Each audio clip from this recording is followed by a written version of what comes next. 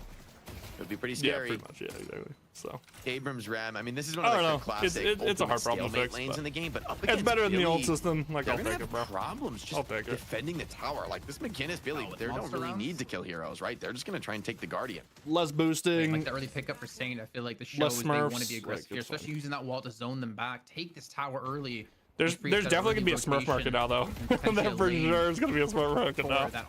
Like you can probably, I bet you're gonna start seeing accounts where it's like all heroes unlocked for ranked, like lower, like placements undone matches, and those accounts will sell for like $500 probably, even more maybe. Because it's a lot of fucking games, bro. Like people are gonna start selling Smurfs. It's gonna happen. Comes out, everybody going for the parries, nobody biting on a quick melee, but a good trade on the so we're gonna get Mo Mirage. I think it's actually pretty strong lane into Venator Bebop. This is like MLC lane. They love doing the Venator Bebop. Play for those bomb stacks. It's gonna be Drifter, Geist into Lash. Stabilizing just a little bit more in that lane. Pocket, and then Billy catches the Holiday. The Abrams, but a quick double heavy melee. Billy McGinnis with that one, no problem. Will be a nice little wave crash here for the Billy, and another couple hundred points of Guardian damage. It all ends up just not worth it. I think that's because you are a functional human being who has a very balanced life. They're able to kind of still taking advantage in 2 of the 3 lanes. You underrate, man. And like currency conversion, bro. If I'm fucking Venezuelan right now or something, like I will just spam games. $500 USD, maybe that goes a long way. That goes a long fucking way.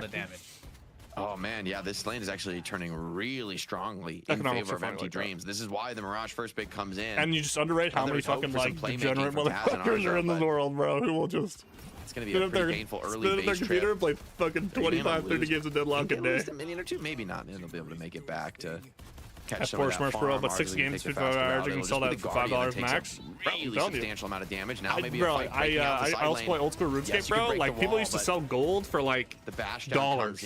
Billy picks up a kill, and Ram alone is going to super. When Venezuela was having hyperinflation, and it was just, dude, they were everywhere. There were just people like selling gold or like should be insane if they're able to finish it. Insane. Looks like Mo rotating in. Yeah, canceling like for non-first world countries, bro. You'd be shocked. I know it seems like it's not worth it. You'd be shocked, bro. You would be shocked. So worry about the damage that he might take. Yeah, because it like Captain cannot just get a break. If you live somewhere with hyperinflation, it's not about like. He just can't catch break anywhere he goes. Left lane making a good living. It's about like surviving. You know what I mean? And then like, are you either gonna like go do like back-breaking labor for 12 hours a day, or are you just gonna like spam play a video game like for 16 hours a day? You know? It's interesting. Like these economies are they're very real things. Like gaming economies, they create like weird labor shortages. So I'm curious to see how this will play out for Leviathan. Yeah, I think like, it's weird. Like they didn't bring the Abrams here to win mid. They brought him like here so that they stopped like currency conversion. Like it goes a long way. way, Mo bro. has a pretty sick D push. So I'm curious what Valve will do about obviously, that. You get a big minion wave. Like I think it's for sure more. So like you will start to see McGinnis for the moment being sold. and Billy as well, someone who can actually take those trades in melee range. Yep. Abrams, even in Team Fortress 2, like that game's not as popular anymore, but people still have bot farms where they just get like random loot box drops because you just get them from playing the game. Consecrating grenade, it's and then they sell the loot boxes for like even for someone who's taking cents on the dollar. And here we see the impact of the Rem. But if you have like hundreds of them, it's completely turned the fortunes. Like and you can sell like and McGinnis does not do 500 of them for like say like $200 USD. Like for some people that's worth it, bro. That's worth it. Putting work in here from Girl Nation. At the extra levels as well here, if I resume, helping quite a bit. He actually gets the chase down together, forces them back, and saves their own tower. Dude, Smoke character is good, by the way. So the more I watch the Smoke character, I'm like, Overseas doing the early game carrying for his team at 4,000 Smoke character is fucking good, man. So far ahead, and he has combo ready to go. under the walker dive is I crazy. can't wait to see some doorman Mo. I feel like it'll happen. Well, I feel like it might not happen because I feel like people won't pick Mo first phase. So then we're gonna get like, if you pick doorman, you're for sure banning Mo second phase or something. But looking like a little bit of a deep chase. And Billy is going to back off, just to satisfy with the tower defense. This lane is definitely on the edge of a knife here. Stole my red. Both towers super low HP. Vendor getting gone on in mid though. Damage is pretty nice on this Jin's mark. A couple more hits would be enough to drop him. Can they re-up the Jin's mark? They can't. So Empty Dream's not going to be able to finish this one. Arzo able to make it back to the base. So much investment in the early laning items. Really showing both of these teams the priority they have on just getting an early advantage. All right, Mr. Rem. It's been Trill. Game with the bash down, getting meleeed up as well. The rat should be going to sleep. And that'll be the Bro, this is literally why people stop playing Rem, by the way. Once you're left alone, you were just so fucking dead. Shout to Rats and Hosses for the $5 donation. Overseas prize pool down to 5,010. I missed buffs too. Went 2-0 for Leviathan. The 50 there, so we might maybe need to get the prize pool to 50 to kind of make up for it.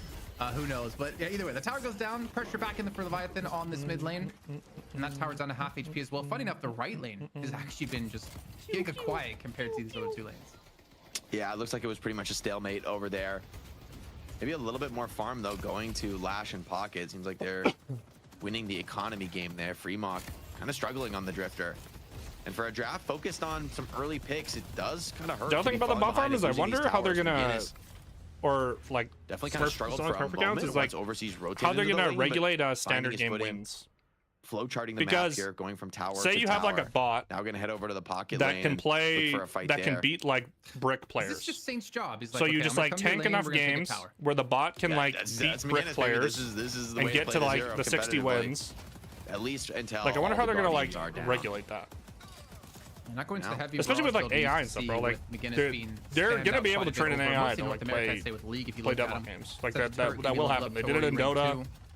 Heavy barrage being used to clear out the you still need 15 wins on 3 heroes. Yeah, so I think that's that was smart to do that because that'll trying to like I wonder what the cost difference between like all heroes on lock versus like just 3 heroes on lock they're going to be down towers. Will go. Like, I feel like you could teach a bot to play Rem, bro. Like, I feel like you could do that so easy. Like, on League, people would do that with Yumi. They would literally, like, it wasn't even bots. It would be like... You gotta get this guy some glasses. Current AA bot matches? Yeah, yeah. No, don't get me wrong. The bots that are in, like, bot matches for Deadlock are terrible. But, what was the Dota one called? It was like... I think it was DeepSeek who made it. And he beat the best... Pretty close to picking up a second there. He beat the best, like, mid laner in Dota in the world. I forgot what it was called. Looking solid in this game. I'm so uninformed, but essentially, like, you can teach them to lane. It's just more like macro and stuff that's harder to teach a bot. But fall back to the own tower as well. We're chiming in with the mid lane here. The Dust Devil not going to connect. What a game really were with 80 to 0 on 50. We got running it down. Yeah, like that's insane. Below half HP, and maybe they'll get their first guardian second guardian of the game. I really needed some glasses. I have to go get them from downstairs. I feel like, but the guardian will go down either way. This is one of the interesting realities, I think, from my God, my favorite egg sandwich place is now open to late. Usually get the enemy guardians quicker, and yes, that gives you a bit of a lead. And then we just see though, eventually, once your own guardians be harder to learn for it. The lead goes away. This is true. Top-down MOBAs are much easier to teach an AI than dynamic. Does her job well, pressuring the lane. But because they just permit you after lane, Rico and Enchilada. Yeah, bro. Dude, it's I call like I was teaching like I gave like tips to Wobo before. The most common problem you see in low elo, which actually Deathy taught me, is this concept called like chasing the ball, where it's like if you've ever watched like younger kids play like soccer, it's like there's no structure. They all just like run at the ball and just like wherever there's action, everyone just runs out to it. It's a very similar concept in Deadlock, where at some point, like, there will be a fight on blue, and then for no reason, everyone will just keep running at blue. Like, there's no rhyme or reason to it, except that there's a fight there. So everyone will just run at the one thing that's happening, and then it, like, literally the most common strategy you can learn if you want to climb early is I tell people that play a character that you can play side lane and just never run at the ball, and you will just get so fed. You will just eventually be like 20k up people in the game, and you will just win the game because you're the one person who isn't running at the ball. Yeah, just split push, do camps, like just like because everyone's splitting souls. Like just sitting in one lane. I don't even think Mo. And you'll just eventually just be the most fed character in the game. Get farmed to the point where you are very tanky, very hard to kill. Like